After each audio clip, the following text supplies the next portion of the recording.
이번 시간에는 휴거 5번째 시간입니다.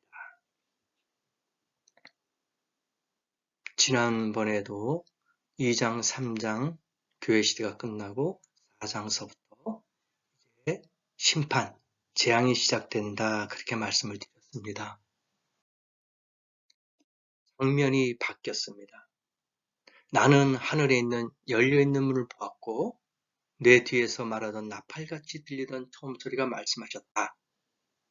이리로 올라오라.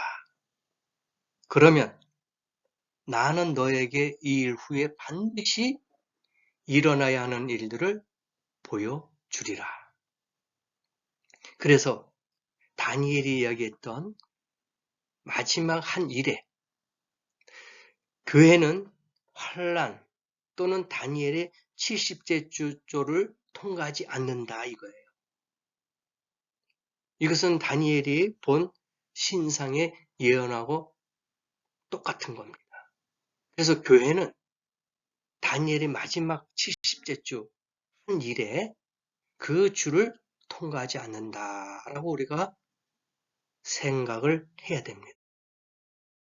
그래서 이 일 후에는 계속 연결해서 말씀을 드리지만 2장과 3장에 나오는 교회 시대를 마친 이후로 보죠. 그래서 4장부터는 앞으로 일어날 예언의 말씀입니다. 그러면 4장에서부터 18장에 나오는 성도가 누구인가 하는 것인데 이것은 유대인과 교회가 휴거되고 난 뒤에 주님을 영접한 성도들을 말하는 거예요. 이거 뭐냐? 이삭구원이다 이거예요. 지금이 추수기예요. 추수기. 추수가 끝난 다음에는 나락에 떨어지는 것이 있는데 그것이 이삭이다. 그래서 추수는 공중 휴거를 모든 구원받은 자가 올라가지만 아직 휴거받지 못한 사람이 이 땅에 있을 때 환난 가운데 순교당해서 구원받는 자들은 이삭구원이다. 그것이 마지막 구원이다. 그렇게 볼 수가 있는 것이죠. 그래서 1장, 2장, 3장까지가 끝나고 4장서부터 환란에 들어가는데 4장, 5장에서 예수의 피로 구속된 백성들을 보게 된 것이죠. 그리고 6장에서는 환란기의 시초가 있고 환란기가 시작될 때 교회는 천국에 가 있는 거죠. 그리고 4장에서부터 19장 사이에서는 교회가 볼 수 없어요. 교회라는 말 자체가 나오지 않습니다. 1장에서 3장까지만 성령이 교회들에게 하시는 말씀을 들을지어다. 이렇게 나오지 4장 이후로는 교회란 말이 나오지 않습니다. 그래서 다니엘서 9장에서 교회 시대를 본 것이 아니에요. 내 백성을 본 거예요. 내 백성은 유대인입니다. 또 미가서에서도 야곱의 남은 자 이스라엘이고 에스겔 38장에도 내 백성은 이스라엘입니다. 그래서 교회라고 착각하면 안 되고 신약 성도다 그렇게 이야기하면 안 됩니다. 남아있는 자들, 내 백성들 이것은 다 이스라엘, 유대인들을 말하고 있는 것이죠. 휴거를 상징하는 비유들이 많이 있어요. 그래서 이 시간에 몇 가지 말씀을 드리겠습니다. 열처녀의 비유를 한번 보세요. 마태복음 25장 너무나도 잘 알고 있고 또 많이 들어본 그런 말씀들이죠. 신랑은 예수 그리스도, 신부는 교회다. 교회에 속해 있는 우리 또 성도들이다. 그렇게 지난번에도 말씀을 드렸어요. 그래서 열처녀의 비유, 5은 미련하고 5은 슬기롭다. 왜 그러느냐? 설명. 미련한 자들은 등을 가지되 기름을 가지지 못했어요. 슬기 있는 자들은 그릇에 기름을 담아 등과 함께 가져갔습니다. 그러니까 등은 있어요. 우리의 몸은 있습니다. 눈에 보이는 그러한 우리의 육체 가지고 있어요. 그런데 기름이 없는 거예요. 그래서 10명의 여인이 있는데 5명은 미련하고 5명은 슬기롭다. 그렇게 표현을 했던 겁니다. 왜냐하면 기름이 없어요. 신랑이 늦어요. 늦게 옵니다. 그러니까 피곤도 하고 기름도 다 떨어지고 졸려요. 잠을 청합니다. 밤새 기다렸지만 신랑이 오지 않아요. 밤새 등불을 켰지만 기름이 다 떨어졌어요. 근데 6절에 보니까 밤중에 소리가 나되 보라 신랑이로다 맞으러 나와라 그렇게 하는 거예요. 우리 조선시대에 보면은 큰 대문에 가면은 손님들이 바깥에서 방문객이 뭐라고 합니까? 이리 오너라 그러잖아요. 그 예수님께서도 밤중에 소리가 납니다. 신랑입니다. 맞으러 나와라. 나 여기 있다 하고 놓고 하는 거예요. 음성이 들리는 겁니다. 신랑을 맞으러 나와라. 내가 지금 기다리고 있다. 이거 아닙니까? 근데 슬기로운 다섯천을 보세요. 이에 그 처녀들이 일어나 등을 준비할세. 준비돼 있어요. 예비돼 있습니다. 그래서 슬기롭다는 거예요. 졸지도 않고 게으르지도 않고 나태하지도 않고 항상 준비되어 있어요. 슬기로운 처녀가 되어서 신랑을 맞이하려면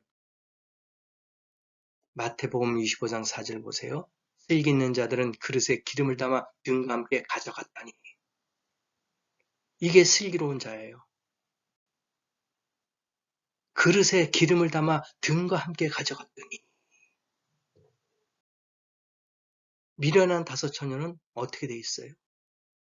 미련한 자는 등을 가지되 기름을 가지지 못했어요. 다 떨어졌어요. 없어요. 밝힐 수가 없습니다. 무슨 말입니까? 신랑을 맞이할 수 있는 준비가 안 돼 있어요. 놓쳤습니다. 미련한 자들이 이야기해요. 우리가 등불이 다 꺼져간다. 기름 좀 나눠달라. 그러니까 슬기로운 자들이 뭐라고 합니까? 아유, 무슨 소리야. 우리도 다 쓰기에 부족해. 차라리 파는 자들에 가서 너희 쓸 것을 좀 사.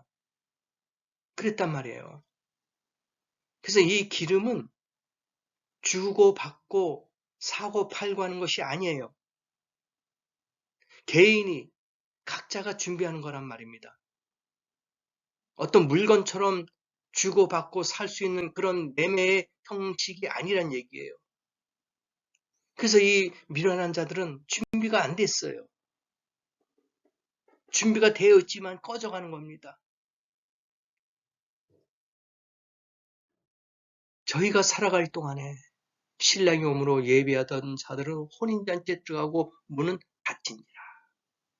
노아 방주처럼 문이 닫혀요. 열리지 않습니다. 그래서 이 미련한 다섯 처녀들이 문을 두드리면서 내가 지금 왔습니다. 문 좀 열어주세요. 우리도 혼인잔치에 들어갈 수 있게끔 해주세요. 그런데 뭐라고 합니까? 나 너희들을 몰라. 너희들이 누군데? 그런즉 깨어있으라. 너희는 그날과 그 시를 알지 못함이니라. 그래서 깨어있어야 돼요. 주님이 언제 오신다 그랬습니까? 날짜 안 알려줬어요? 그럼 뭘 한다고요? 도적같이 온다. 그래서 깨어있으라 이거예요.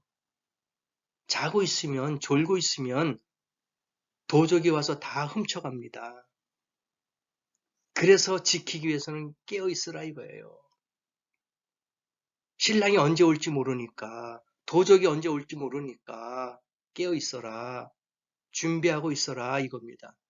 불을 밝히고 있어라 이겁니다. 그 누구도 들어올 수 없게끔, 도적이 들어올 수 없게끔 불을 밝히고 지키고 있어라 이겁니다. 기름은 성령입니다. 성령이 우리에게는 살리는 영이에요. 죽은 몸도 살립니다. 그래서 이 성령은 나눠줄 수가 없는 거예요. 매매할 수도 없는 겁니다. 개인이 준비하는 겁니다. 개인이 가지고 있는 거예요. 그래서 성령이 없는 사람들, 받지 못한 사람들 주님 영접할 수가 없어요. 신랑의 음성을 들을 수가 없단 말입니다. 들을 수는 있지만은 그러나 그 잔치에 참여할 수가 없는 거예요.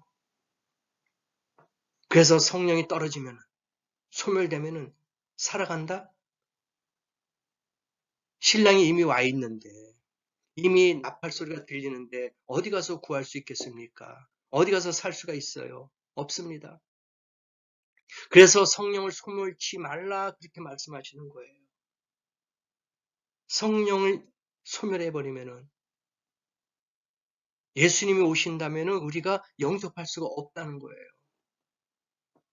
나팔 소리를 들을 수가 없어요. 조는 순간에, 잠든 순간에 신랑이 왔어요. 과거에 성령을 받았지만 성령을 소멸해버렸어요. 주님 영접하지 못합니다. 그래서 깨어 있어야 됩니다. 그래서 성령 충만한 생활을 해야 돼요. 그렇지 못하면 우리는 혼인잔치에 참여할 수가 없습니다. 즉 휴거당할 수가 없다는 거예요. 이 땅에 남아 있게 된다는 것이죠. 그래서 성령은 살리는 영입니다. 재미있는 문구가 있죠. 휴거가 일어나면 이 차는 당신의 차입니다. 예, 내가 휴거당하면은 주인이 없어요. 주인이 휴거당했어요. 그러니 이 차를 먼저 본 사람이 이 차를 가져갈 수 있다. 그런 뜻이 아닙니다. 그래서 성령은 살리는 영입니다. 죽어 있는 자 살립니다. 하나님의 나팔 소리를 들을 수가 있어요. 그래서 늘 성령 충만한 생활을 하라 이거예요.